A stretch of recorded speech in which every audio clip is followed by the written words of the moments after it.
Even the music is bad in this. Like, yeah,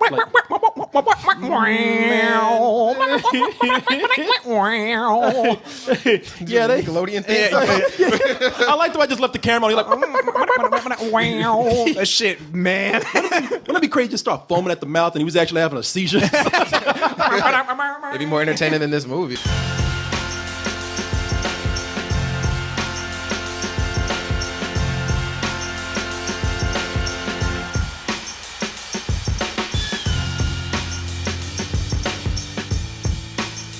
You look so spiffy. And what is that you got there? I don't know. What? Some merch. Is that Martin and Corey on your nipples right there? Oh my God, it It's the is. same as every day.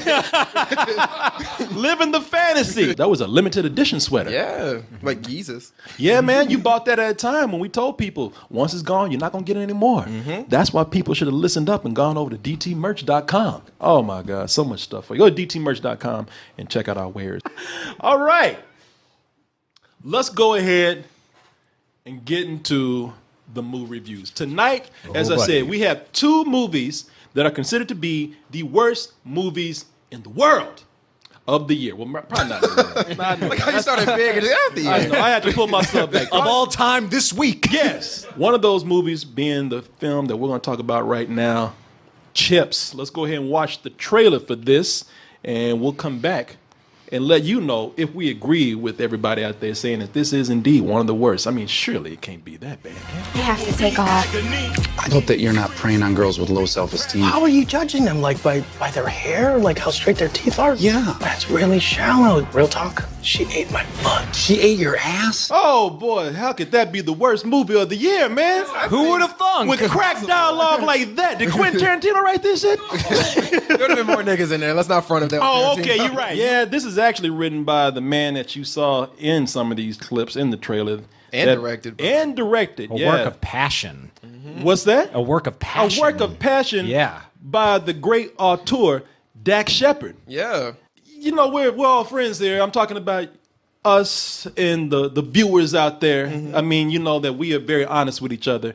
And so you did not hold back when I said, oh, nobody cares about Chips if they didn't give us a screening and I'm busy. Why should I go out and see this on my own time and just do a little review for it? Get off your lazy ass and watch Chips. Get off your black ass and go watch Chips. I've been saying this for a while, man. Yeah, every day. Chips, man. You ain't what? I got them chips. I got chips. He actually had it. He was trying to like sell me this shit. I got them chips. I was leaving the studio. He was by his trunk. Hey man, I got these chips over here. Hey, man, come talk to me for a second. I got chips. Get off your ass and then sit your ass down and watch Chips. You know I'm a proud man, and I don't like to say these words, but whoo shit, y'all right. No end of this. Complete without Boy, this. I did not do my job. If somebody said this is one of the worst, I can't pull a Martin and just see what I want to see. I got you. You know, I just want to see the good shit. Call me when an Academy Award is being whispered. Call me when Will Smith is teaming up with an orc. I'll watch that shit. One of the reasons this is a bad movie is because, let's just get down to it.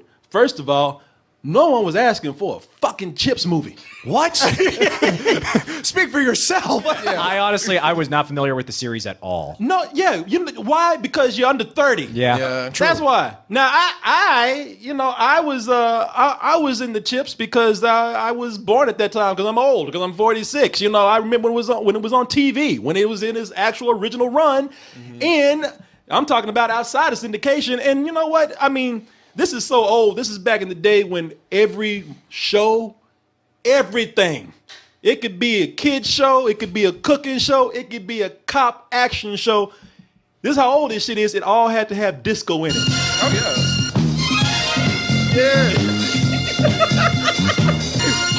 Yeah, go on, Shady.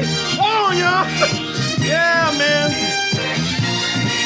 The fools, they wore disco balls for helmets, man. Yeah. And I love this so much because that's back at the time when people just invented instruments you'll never hear no more. Oh, yeah. Like my favorite part of the song is at the end where I don't even know what this is.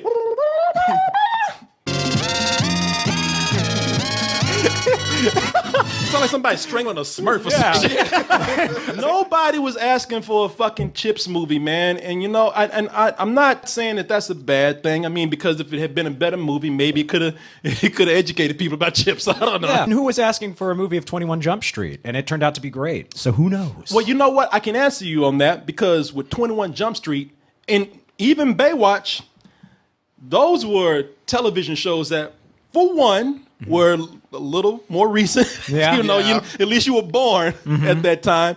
And for another reason that these shows are remembered so long is that there's a certain campiness to them that's charming that people remember. These Bikini Babe police force troops or whatever, it was like Bikini Babes lifeguards. They would do more work than the cops would do. Yeah. Cops always fucking up, but there would always be some like a Pamela Anderson chick, saving somebody. This is the case where, as I said, they had a novelty going on with them. With Chips was a show where, what was that hook? Oh, we just policemen on motorcycles. We on bikes. That is it. Other than that, it was a straightforward police show. I'm baffled that they even tried this, but hey, whatever, man. When you have 21 Jump Street, you had you had the movie that was highly successful. Yeah. People loved the film. They did more with that than anybody could have thought. Chris Miller and Phil Lord, right? The writers. We've had 2 movies this year that have tried to ride on the success of 21 Jump Street. Yes, we have. This one and, of course, Baywatch. And the thing with Baywatch, man, is that Baywatch failed because it missed the point of what made the original Baywatch so funny.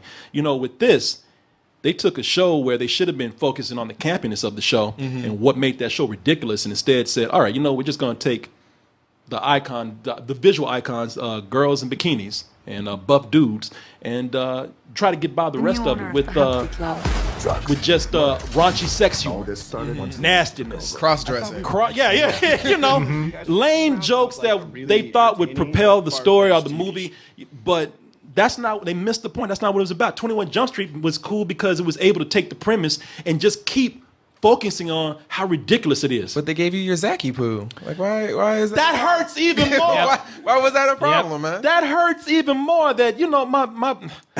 I maintain that if he were not in that movie, it would not be in your bottom 10. Oh, bullshit. You would give it some old bullshit. I think him being in it nudged it to a fuck you for you. No. Because you got personally slighted by Zacky poo.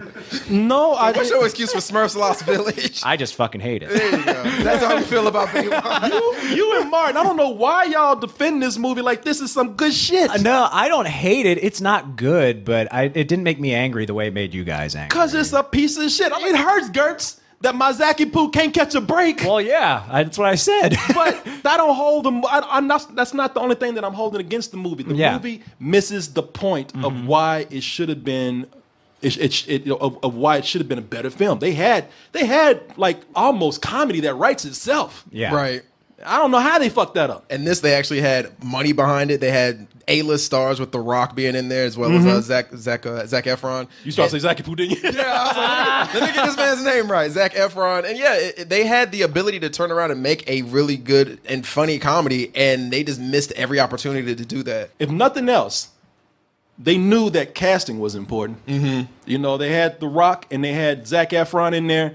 They fit what they were going for. These beach body dudes out there looking good. And they look crime. like lifeguards. However, I think they would do that with Chips. I don't know what is going on with Chips, but these fools here, I'm not going to say that they were all miscast, but there is some miscasting that's going on here, and for several different reasons. Now, one of the things you got to look at, first of all, is that some of the names of the people who are starring in the film are also the names behind the camera. You have Michael Pena and Dax Shepard. As we said, Dax Shepard wrote and directed this, but he's also one of the producers here, as well as Michael Pena. So I guess they figured that since we carry some weight around here, we can just make ourselves the main stars. You haven't seen me. I was a collateral beauty. Yeah. How dare you? Yeah, and that's the thing about it. If for nothing else, one of the things that did make Chips a hit of a show, even if it doesn't carry as much weight as it does today, or is not remembered as much, is that it is remembered for making Eric Estrada a star, Latino star, Mr. Teeth. Mr. T. That fool walks around with his own ting. Man, you know, this dude right here was known for being a Latin sex symbol at the time.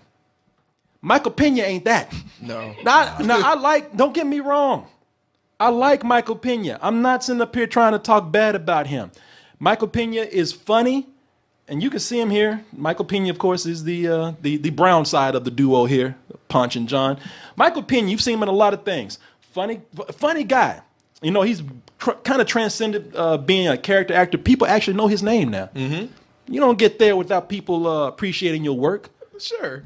That was a squeaky ass show. Sure, man. I do appreciate these people. I do think they're talented. It's just that this material is not carrying them, man. Michael Pena he's bad in this movie because the movie is written bad. Yes. And, you know what I'm saying? And his character is written bad. And while he might not be a handsome leading man type, he's a handsome guy, but not that Eric Estrada type of sexiness. He ain't got that shit going on. You see Eric Estrada, here's Eric Estrada, Michael Pena. You know.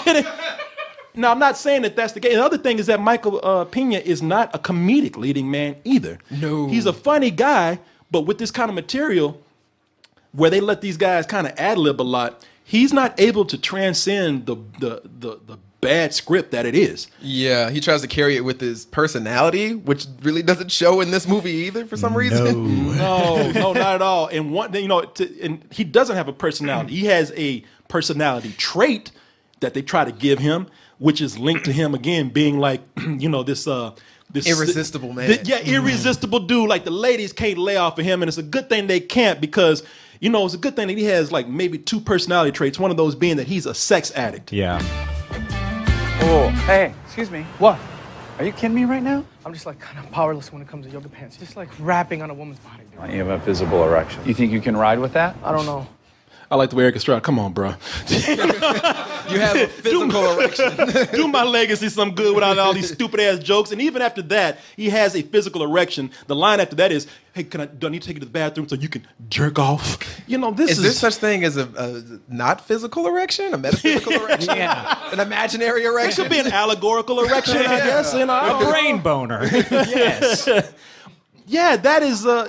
They try to force sexuality on him, even if it means at the expense of him being a sex addict. It just makes him kind of weird and creepy in a way, and it's just not funny. And that's the thing about it. That's a character trait that goes nowhere because it's just an excuse not to enhance his character, but for a cheap gag. Like they keep putting out there that doesn't add anything to it. I don't understand what they were going for with him because I feel like every trait he had should have been Dax Shepard's character. It should have been. He's the one that's in shape. He's the one that's like, he would be irresistible to a woman, but he's going through his whole other thing, which Michael Pena should have been going through as his character. Yeah, that's what I always thought. Dax Shepard, he can't keep his shirt on, so he should have been the one to be the sexy one. And I'm sorry to say this, but Michael Pena he's either good at being goofy, not fully comedic, but goofy, or he's good at being a sidekick. Yeah. Or a side character. And even a leading guy when he can be the straight man. Yeah. Man, I would have chose anybody. I would have chose The Rock over this. I would have put Eric Estrada back in this shit. Oh, yeah, that was going to be the case. Shit. And when I say The Rock, I mean it because don't nobody question people still don't know what The Rock is. What are you, color? Yeah, exactly. I'm brown. I'm not white. If you put a wig on him, ain't nobody gonna question him. Yeah. You put a wig on this fool, instant Latino. Ain't nobody gonna question that shit. Yeah, I see it. Yeah. I'll take John Leguizamo. Yeah. He's like, yeah, call me. I ain't doing shit. You hit it right there. You hit it right on the head, man, when you said that Dax Shepard should have been the one to be the sex addict, the sexy guy, the sexy lead, whatever. But that's the problem too, because Michael Pena can't compete with Dax Shepard's naked body through the movie. He tries. He can't compete with Dax Shepard's dick. There's so many scenes where his dick is taking up the screen. Yeah. Yes. He like it so much. He's like, I wasn't even hired for this shit, man. We weren't even rolling. We don't know how we got that. Yeah, is that camera in it?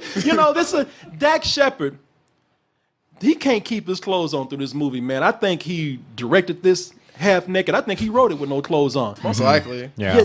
Yeah, he cannot keep his clothes on in this film, man.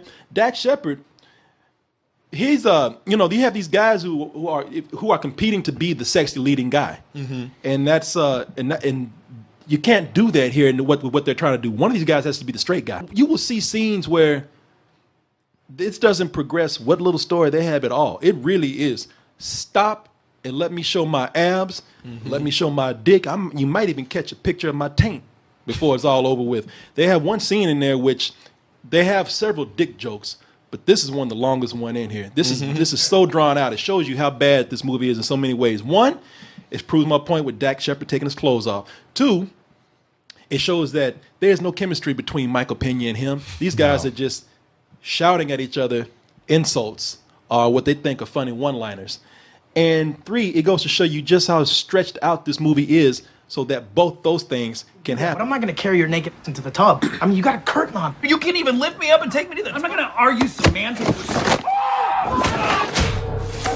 Oh my! By the way, that's the clean version of that. Yeah. I didn't have I just couldn't pull myself to show you the part. When I said that you see Dax Shepard's taint, I'm saying it goes by in slow motion. You see that small space between his asshole and his balls. That what you see here, he has on tighty whities. It's not there. It's just he slams his head into his dick and then somehow defies gravity by Michael Pena hits his head down. Dax Shepard flies forward into the tub. And after that, they become best friends. Yeah. You ever want to befriend someone? Slam your face into their dick. Well, it works every time. I'm about to say it worked for you too. Man, why you do that? You knew that was coming. Everybody, I hear everybody in the audience talking about, you mean like you did good work? Yeah, you know something. I speak from experience. So you were perfect for this right here. We could have been these roles. We Yeah. could have been in Chips. Yeah. At least y'all would have got like money for rubbing each other's faces on each other's dicks. But no, we cool with doing it for free. Yeah, we don't need money. This is love. These are two guys who were going through the film with hardly anything written for them, and so therefore they make the mistake of something like Baywatch. There are long stretches of just nothing happening. When the movie has nothing to do, the shit just gets strange. You know what I'm saying? Like the shit just happens for no reason. I was drinking, and I'm not gonna lie, I was a little drunk when I was watching this, but I'm maybe I missed certain answers to certain things. Like, weird thing number one, why is Dax Shepard staring at a cat's ass in this? Absolutely not. He left behind a savings account. No debts. Like, I thought that there were some clues in that cat asshole. Or Dax Shepard was gonna go to the bathroom and jerk off to that or something. But I don't remember a moment where they came back to that. No, they kind of said something. He said he has a problems with like smells. Yeah. But like showing the cat's asshole doesn't really show that there's a smell happening. But you see what I'm saying? Dax wanted a shot of a cat's butthole. That's why that's there. No. Not wanted. He needed that shit. I need it. Yeah, he's even looking at this shit like, I needs that shit. I need it. I want that ass. Here's another thing, man. What was the deal with the old dude? Which one? That old dude that just gave like a, just like a, Yeah, you cracked up at that guy. You're like, what the fuck is he? I know. It looked like, you know what? And I know people say this all the time, but it looks like the Crypt Keeper if he was on meth. Yeah, Gandalf on meth, right? I wish he had pulled off a mask, Scooby-Doo style or something, and said, I'm the real villain here. But no, they never came back to that dude at all. Nope. Well, in the same scene, they say Dax Shepard is the oldest rookie. How long has that dude been a cop? Because that guy looks like 75. He's got Jack disease. What is it?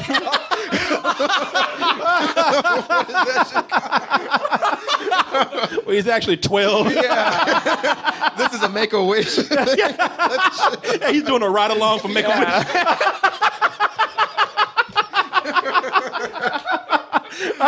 See, we were making up some better shit than what they got in here, man. Oh, he kind of let that cat asshole a little bit.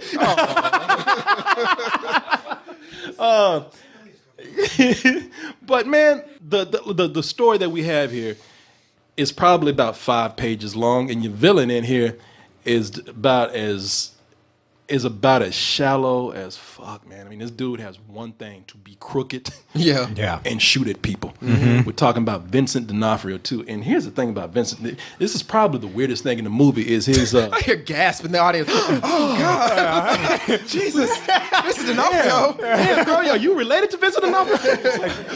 It's like when Carrie Ann Moss popped up in the background, man. Like, It's like she got a Vincent D'Onofrio fetish. I know. Hey, baby. He like, hey, look, you see something you like? You about to pimp that ass out. Look at that. She's like, she actually said, gasp. Well, I'm glad that you love this man, but you're probably going to get mad at us because, what's up? Oh, well, let me tell you something. I'm actually impressed in the movie because probably the weirdest thing is his magically disappearing and reappearing gut. Oh yeah. yes. That shit is magic. There'll be some scenes in here where that shit is there and then it's gone. Now let's just be honest here. I know he's your man, but let's just be honest here. The man has a gut. Ain't no way around that shit. And I'm not saying that to be mean because that's why they fucking hired him to be the kingpin because he's fat. Yeah. You know He's what I a mean? very large man. Shit. That's the first thing that's said in the description for the kingpin in the script. He's fat. Yeah. It's that thick, sir. You know, so, okay. You know, and I'll even go back and say burly because while he does have a gut, it's strong, it's solid, you know, it's rock hard. You know, I'll give him that. He's one of them burly guys that wears it well. So I'm not trying to like shame the man. I'm not doing that at all. He wears it well. My problem with him is that this fool in the movie, and let me see if I actually have it here because I think I forgot to pull it up, but this fool in the movie, that shit disappears. They have the nerve to bring in a stunt double that is. They have that ADR in there. You hear Vincent D'Onofrio's voice, but it's a guy that's probably like 6 inches shorter than he is man. and 150 pounds smaller. Let's do a test right here. Let me just take this off right here. Let's do a test. Let's look at something. Let me move this over right here. This is the Vincent D'Onofrio that we showed you. This is the Vincent D'Onofrio. Yeah. That's later in the movie. That's a 25-year-old they got right there. Yeah, man. That is not the same man right there. Nope. You hear Vincent D'Onofrio's voice coming from that helmet, but that's it. And then his head in that helmet when they show him. Oh, man. Yeah. They need to get a bigger helmet for him. Yeah. Oh, no. His Very face looked like it was unfortunate. being strangled. Yeah. Slim fast don't work that goddamn fast. Even that guy's like, is this the same guy? I don't know what's happening. Hey, Vincent, you feel a lot thinner, man. Vincent D'Onofrio's huge. What the fuck were you thinking? I could be cool with it if he actually lost the weight and never came back, but they show this and like 45 minutes later, hey, everybody, who got my hamburger? And also, he's not doing any stunts in that scene. Yeah, he's just holding somebody. He's just holding a guy at gunpoint. And it just feels like a cheap movie. I mean, that's the biggest thing about it. It has all the same things and traits and tropes and cliches that all these other movies have, whether they work or not, whether it's Baywatch, whether it's 21 Jump Street, whether it's 22 Jump Street, all of them have that same dude, that angry black cop. You better stop working that California pussy and start working the case. Tell my girl that every night.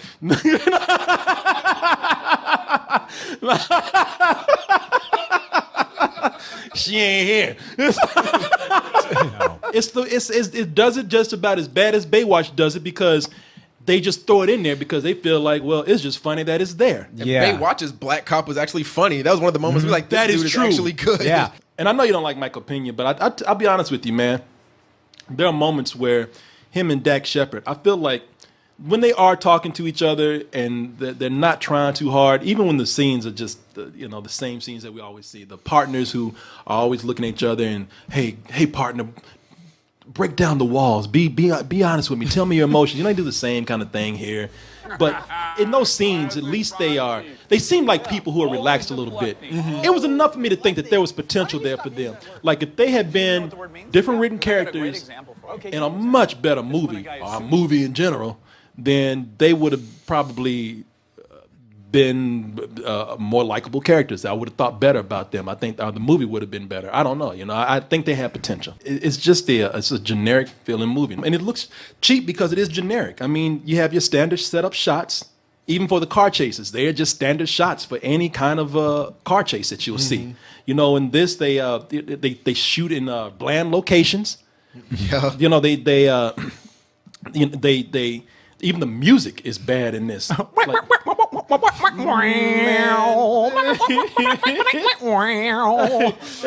yeah, they Nickelodeon thing. I like the way I just left the camera on. You're like, that shit, man. wouldn't it be crazy to start foaming at the mouth and he was actually having a seizure? It'd be more entertaining than this movie. They do what they have to do. Just that is mandatory to actually say that they are a Chips movie. In the film, let me see here. I think that they play that theme one time.